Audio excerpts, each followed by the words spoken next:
उस सुबह करीब 5 बजे का समय था। उत्तर प्रदेश के गोरखपुर जंक्शन पर हल्की ठंड और धुंध की चादर फैली हुई थी। प्लेटफॉर्म पर चाय वालों की आवाज और यात्रियों की हलचल धीरे धीरे बढ़ रही थी, और उसी भीड़ के बीच एक दुबला पतला लड़का अपने कंधे पर पुराना बैग टांगे चुपचाप खड़ा था। उसका नाम था अभिषेक तिवारी। उम्र लगभग 24 साल, लेकिन चेहरे पर जिम्मेदारियों की थकान उसकी उम्र से कहीं ज्यादा दिखाई देती थी। अभिषेक आज यूपीएससी की परीक्षा देने दिल्ली जा रहा था। यह उसका तीसरा प्रयास था। पहले 2 प्रयासों में वह प्रीलिम्स में ही रह गया था, लेकिन इस बार उसने ठान लिया था कि चाहे जो हो जाए वह आखिरी दम तक कोशिश करेगा। घर में किसान पिता कर्ज में दबे थे, मां की तबीयत अक्सर खराब रहती थी और छोटी बहन की पढ़ाई भी उसी के सहारे चल रही थी। परिवार की उम्मीदें अब धीरे धीरे उसी पर टिकती जा रही थीं। उसकी जेब में कुल मिलाकर सिर्फ 420 रुपए थे। टिकट उसने जनरल का लिया था, क्योंकि स्लीपर या रिजर्वेशन कराने के पैसे उसके पास नहीं थे। उसने सोचा था कि किसी तरह ट्रेन में चढ़कर टीटी से बात कर लेगा। नियम तोड़ना उसे पसंद नहीं था, लेकिन मजबूरी कभी कभी इंसान से ऐसे फैसले करवा देती है जो वह सामान्य हालात में नहीं करता। कुछ ही देर में लंबी एक्सप्रेस ट्रेन प्लेटफॉर्म पर आकर रुकी। लोगों की भीड़ अचानक दरवाजों की तरफ दौड़ पड़ी। अभिषेक भी उसी भीड़ के साथ जनरल डिब्बे में चढ़ गया। बड़ी मुश्किल से उसे खड़े होने की थोड़ी सी जगह मिली। ट्रेन धीरे धीरे चल पड़ी। खिड़की के बाहर अंधेरा पीछे भागने लगा, लेकिन अभिषेक के मन में सवाल आगे बढ़ते जा रहे थे। क्या इस बार किस्मत साथ देगी? क्या वह सच में यूपीएससी पास कर पाएगा? क्या उसके पिता का कर्ज कभी खत्म हो पाएगा? और क्या वह अपनी मां को वह इलाज दिला पाएगा जिसका सपना वह कई सालों से देख रही थी? करीब 1 घंटे बाद ट्रेन पूरी रफ्तार में थी।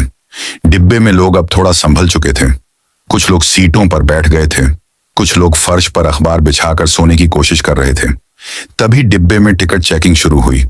सामने से एक महिला टीटी आती दिखाई दी। उसकी वर्दी बिल्कुल सलीके से पहनी हुई थी। बाल पीछे मजबूती से बंधे हुए थे। चाल में आत्मविश्वास था और चेहरे पर एक अजीब सी गंभीर शांति। उसका नाम था स्नेहा चौहान। उम्र करीब 23 साल। रेलवे में उसकी पोस्टिंग को ज्यादा समय नहीं हुआ था, लेकिन वह अपने नियमों को सख्ती से निभाने के लिए जानी जाती थी। उसके सीनियर अक्सर कहते थे कि स्नेहा नियमों के मामले में किसी से समझौता नहीं करती। वह एक एक यात्री से टिकट मांगती हुई आगे बढ़ रही थी। हर टिकट को ध्यान से देखती, मशीन में डाटा डालती और फिर अगले यात्री की तरफ बढ़ जाती। जैसे जैसे वह अभिषेक के करीब आ रही थी, उसका दिल तेज धड़कने लगा।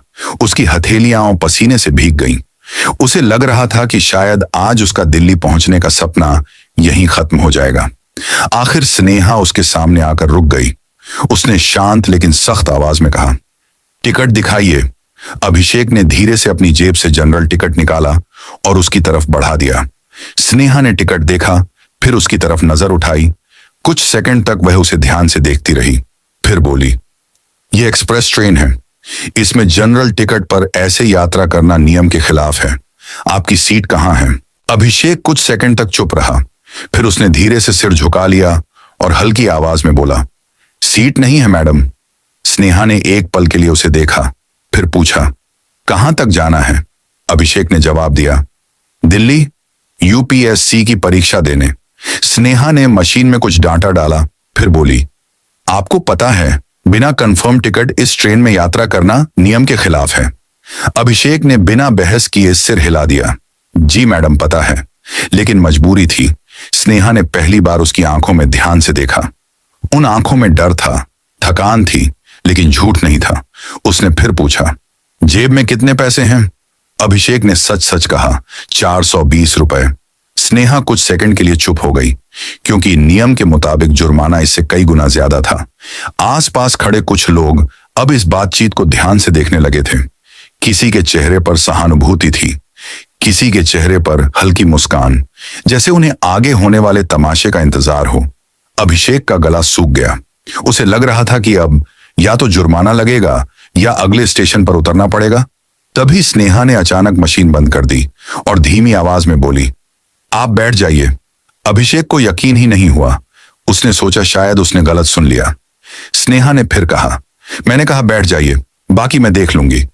अभिषेक धीरे धीरे पास की एक खाली सीट पर बैठ गया। उसका दिल अब भी तेज धड़क रहा था। स्नेहा आगे बढ़ गई और बाकी यात्रियों की टिकट चेक करने लगी। लेकिन उसके कदमों में अब पहले जैसी सख्ती नहीं थी। लगभग आधे घंटे बाद वह फिर उसी सीट के पास आई। इस बार डिब्बे में भीड़ थोड़ी कम हो चुकी थी। उसने पूछा, आपका नाम क्या है? अभिषेक तुरंत सीधा बैठ गया। बोला, अभिषेक तिवारी। स्नेहा ने पूछा, कहाँ के रहने वाले हो? अभिषेक ने जवाब दिया, उत्तर प्रदेश के बस्ती जिले के पास एक छोटे से गांव से। स्नेहा ने फिर पूछा, यूपीएससी की तैयारी कब से कर रहे हो? अभिषेक ने कहा, लगभग 3 साल से, लेकिन हालात कभी ठीक नहीं रहे। कभी पैसों की दिक्कत, कभी घर की जिम्मेदारी, फिर भी कोशिश करता रहा। स्नेहा ने कुछ सेकंड तक उसे देखा, फिर बोली, अगर मैं चाहूं तो अभी भी आपको जुर्माना लगा सकती हूं। अभिषेक ने सिर झुका लिया। बोला, जी मैडम, मुझे पता है, लेकिन अगर आज दिल्ली नहीं पहुंच पाया तो शायद परीक्षा भी नहीं दे पाऊंगा। स्नेहा कुछ पल के लिए चुप रही। ट्रेन की आवाज उस चुप्पी को भर रही थी। फिर उसने धीरे से कहा, रेलवे के नियम हमें सख्त बनना सिखाते हैं, लेकिन इंसान होना नहीं भूलना चाहिए। यह सुनकर अभिषेक ने पहली बार उसकी तरफ सीधे देखा। स्नेहा ने आगे कहा, मैं आपका टिकट अपग्रेड नहीं कर सकती, लेकिन आपको दिल्ली तक जाने दूंगी। अगर रास्ते में कोई पूछे तो मेरा नाम बता देना। स्नेहा चौहान। अभिषेक के गले से शब्द ही नहीं निकल पाए। उसकी आंखें भर आईं। उसने बस धीरे से कहा, धन्यवाद मैडम। स्नेहा ने तुरंत कहा, धन्यवाद बाद में कहना, पहले परीक्षा पास करके दिखाना। अभिषेक हल्का सा मुस्कुराया, लेकिन उस मुस्कान में घबराहट भी थी और उम्मीद भी। दिन धीरे धीरे आगे बढ़ता गया। ट्रेन कई स्टेशनों से गुजरती रही। दोपहर तक अभिषेक ने घर से लाया हुआ खाना खाया और हर निवाले के साथ उसे यही महसूस हो रहा था कि शायद आज किसी ने उस पर बिना किसी स्वार्थ के भरोसा किया है। शाम ढलने लगी थी। डिब्बे की खिड़कियों से नारंगी रोशनी अंदर आ रही थी। तभी स्नेहा फिर उसके पास आई। बोली, दिल्ली पहुंचने में अभी समय है, लेकिन एक बात याद रखना, दिल्ली आसान शहर नहीं है। वहां बहुत लोग तुम्हें गलत रास्ते दिखाएंगे, लेकिन अगर सच में यूपीएससी पास करना है तो उन रास्तों से दूर रहना।